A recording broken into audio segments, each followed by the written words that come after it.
mic. Yeah. All I need is one mic. Yeah. All I need is one mic. Hey everybody, welcome back to One Mic, where I watch shit so you don't have to. And today I'm here to talk about Season 1, Episode 8 of HBO's Winning Time, entitled California Dreaming. This one probably should have been, would have probably been a more appropriately called California Nightmare. This episode had a lot going on for all of the major characters that did not go very well. But I love this episode for that. You know, this episode presented a lot of our main characters in a different light. You know, we've seen the show is pretty positive, pretty upbeat. There's been some negativity, and when I say negativity, I mean, you know, like Magic's issues with Cookie, things like that. Just like it's not all happy times. But now a lot of these characters were presented with adversity in this episode. Real, serious, and meaningful adversity. And I think that's good because it helps these characters be a little bit more three-dimensional. You know, this week, both Jerry West and Kareem kind of spoke out about this show, and it mainly revolved around characterization. Jerry West with how he himself is characterized, and Kareem with how other people in the show are characterized. I believe Kareem even specifically said that a lot of these characters feel very flat, very cardboard cutout, not very well-rounded. And I think this episode did a lot to fix that. It's almost as if like they knew that this episode would be the answer to these issues, because they really do a good job of making these characters' stories a lot more interesting, a lot more well-rounded, and a lot more emotionally impactful. You know, it's easy to sit back and watch them, you know, just struggle with playing the game and struggle with winning a championship. But this episode really brings a lot of personal struggles to the forefront for like all the major characters for the most part. And I found this to be a really interesting episode.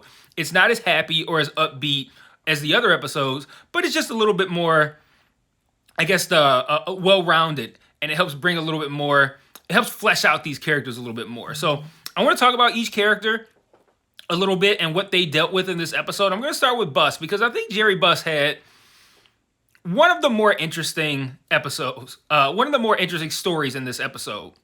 We find out his mom, Jessie, is, she's out of the hospital, not because she's okay, but because she essentially demanded to be released. She still has cancer, and she relays this to Jeannie, and they have a conversation about how Jerry, and I think, and men in general, are essentially kind of weak, and they need this whole performative aspect to kind of just to show themselves as something that they aren't. And you look at a guy like Jerry, he's always doing that. He's admitted it, that like a lot of what he does is very performative. And you know, he has to have this show of someone who's confident, someone who knows what they're doing, but really deep down, he's that swan paddling underwater, right? And now we see that come to play even more with him, because he starts to have a moment of what I think is like a real, at least what I thought at the time was a real, I can't even really, I'm going to explain what happened, and I'm going to try to work my way around how I feel about what we can glean from Jerry in these scenes. So there's a moment where they bring in this new nurse, and she's working herself through college.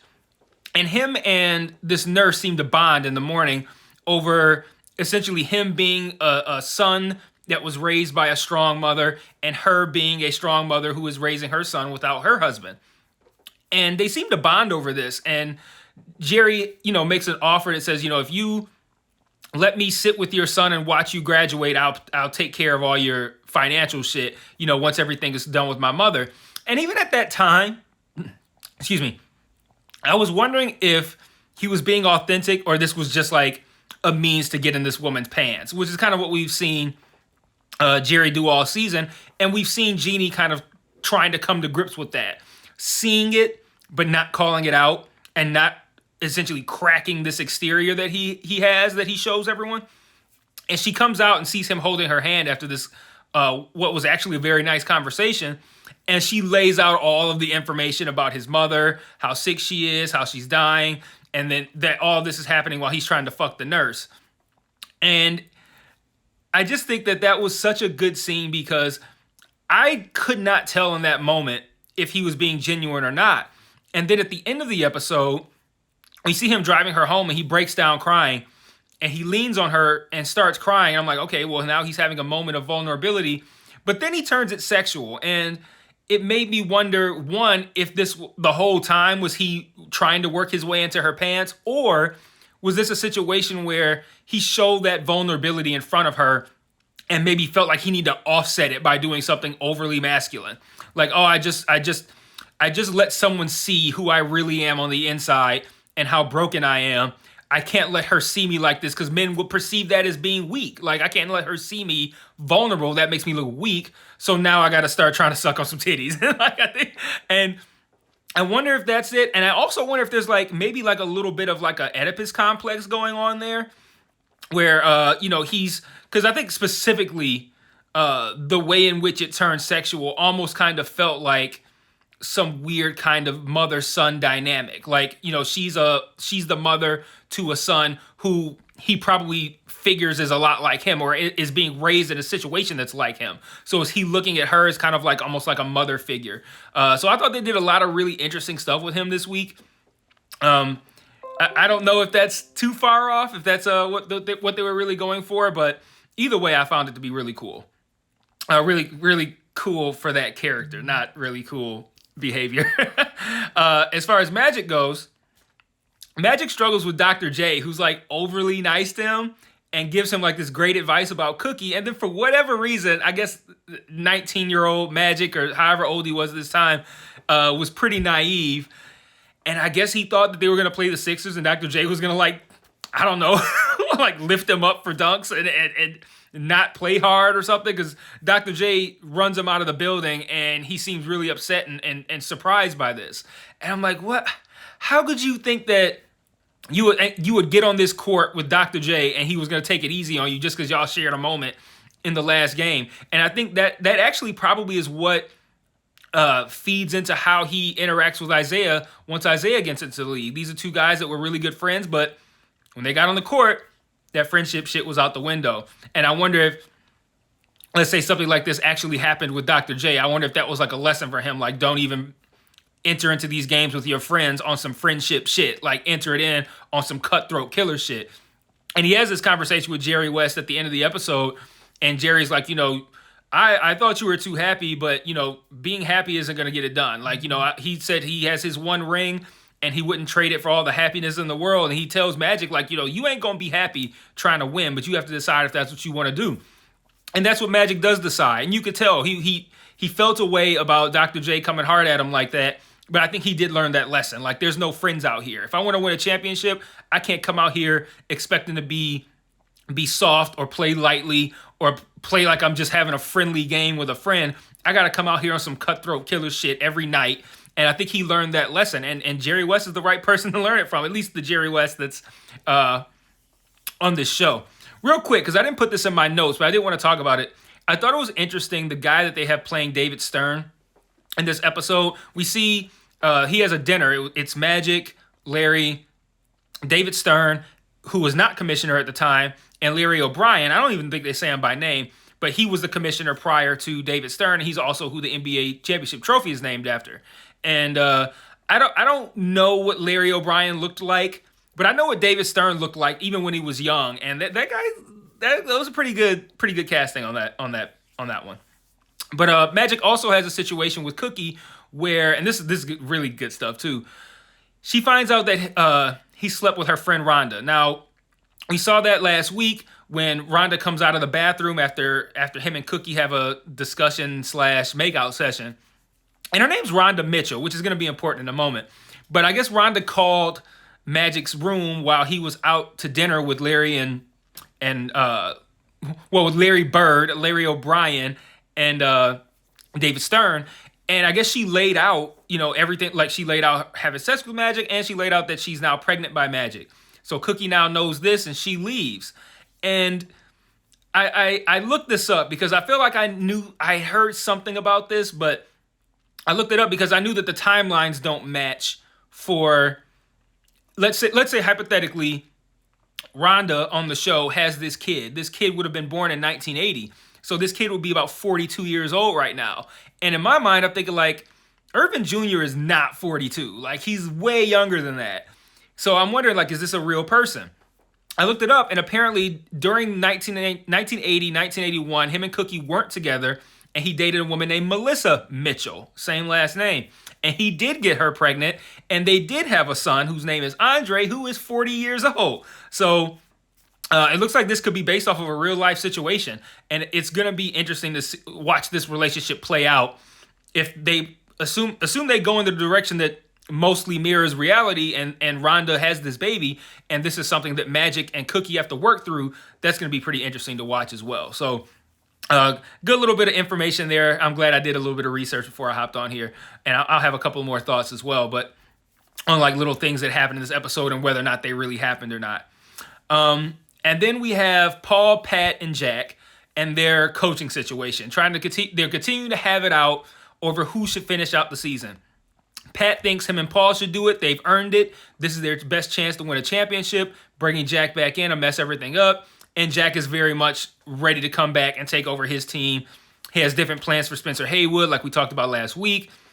And they just kind of go at it. Pat wants Paul to realize how they've earned this and that they need to continue this if they want to win. Paul doesn't want to stab Jack in the back. And I think that makes for a really good scene. Later, we see, like throughout the episode, we've seen Paul struggle to deal with how to talk to both of these people. He kind of bullshits both of them. He tells Jack that he's gonna tell Pat about being essentially out once Jack is fully back. And then he struggles to tell Pat that Jack has no intentions of keeping him and kind of like leads him along. And the stress from this, I'm noting this during the episode. I'm like, man, why does he pee every time? Why does he need to go pee every time shit gets hot? And sure enough, he ends up with some sort of kidney infection. It seems like he pees on himself and then passes out after another one of these heated conversations. And there's a dope scene where Jack comes to visit him at the hospital, and it starts to play out like he understands where Paul is coming from after Paul asked to keep coaching him and Pat to keep coaching the team throughout the rest of the season. But then it turns into Jack essentially just dogging the shit out of Paul, saying that he chose him for a reason, basically chose him for what he's not. Like, I didn't want anybody who could come in and outshine me, essentially. I knew you couldn't be that guy, so that's why I chose. It's a very insulting conversation. And it's not going to earn Jack any kind of sympathy if a moment arises where maybe Paul has the opportunity to hand Jack back over the team, but it's up to him and he chooses not to. Something like that. Like that conversation could come back to bite him. But that was a really good scene. I loved everything they did with those three this week. I think that's going to come to a head next week. But yeah, really good stuff there as well. And then lastly, as far as just like people who had bad episodes, we found out Spencer Haywood, they were proposing that, well, for one, he has bad knees. He's been on the bench because of his knees. Him and Pat have a conversation about his knees where Pat's just kind of like, get yourself fixed up, and we're gonna need you down the stretch. But the reality is, Pat goes and talks to, I can't remember who all he's talking to, but he presents this idea of trading Spencer Haywood to the Pistons for Bob McAdoo, and it does feel very disingenuous on Pat's part. And Spencer finds out about it when they're all watching the All-Star game at Spencer's house. And Jack tells him this, and he blows up on Pat over it. And then later, he, I guess, is so upset about it, he does crack. I smokes crack. I don't know if he's been a crack smoker up to this point. I mean, he pulled that crack out like he's had it hidden, and he's been waiting to use it.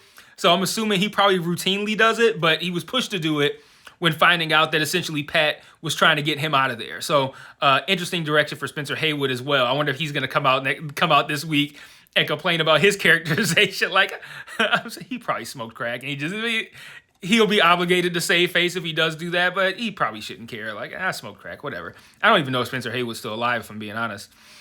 So I want to wrap up with a few thoughts. There's a moment where Magic looks into the camera and talks about the All-Star game and says that he was the leading vote getter. That is not true, not by a long shot. I looked this up as well. George Gervin was the leading vote getter. Kareem was the leader for the Western Conference. Magic led only among Western guards. So that was the only spot where Magic did start, but he was not the leading vote getter in any capacity.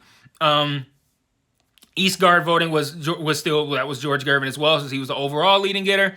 And Larry Bird did not start, and Larry Bird was on the team as a reserve.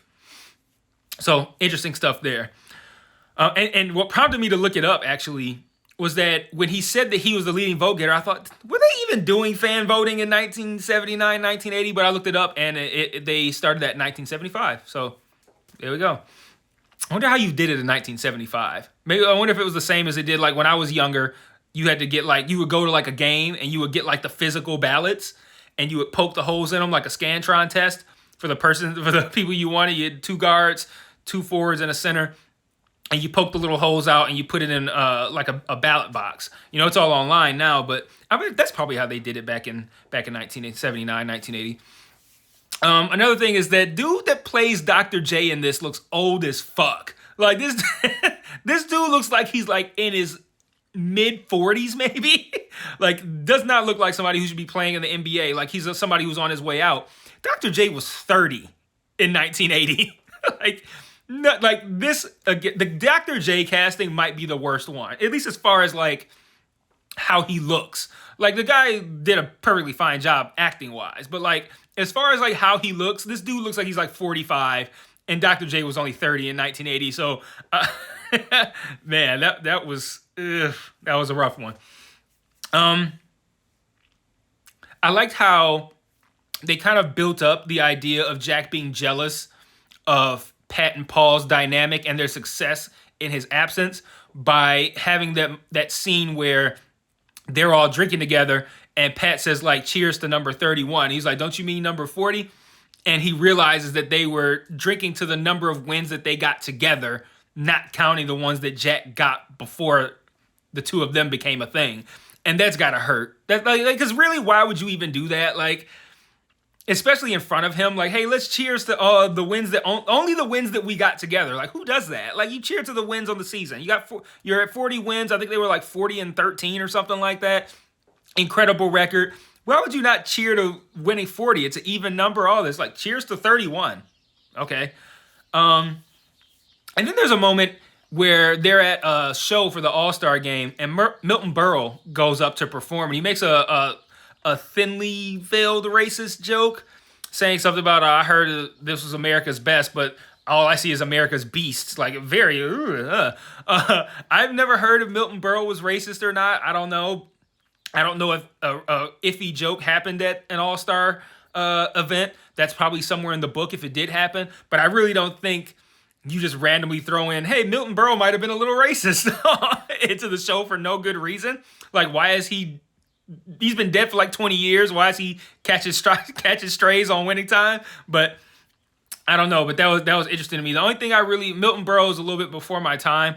I only remember Milton Berle from when he was already old as shit, and he did an episode of The Fresh Prince. Like, that's really the only thing I remember about Milton Berle. But I'm going to wrap this one up. I really enjoyed this episode. Like I said, I thought they did a lot of great character work here. I feel like these characters are a lot more well-rounded now that they've had to face some serious adversity. Everybody did in this episode. Everybody dealt with it in their own way.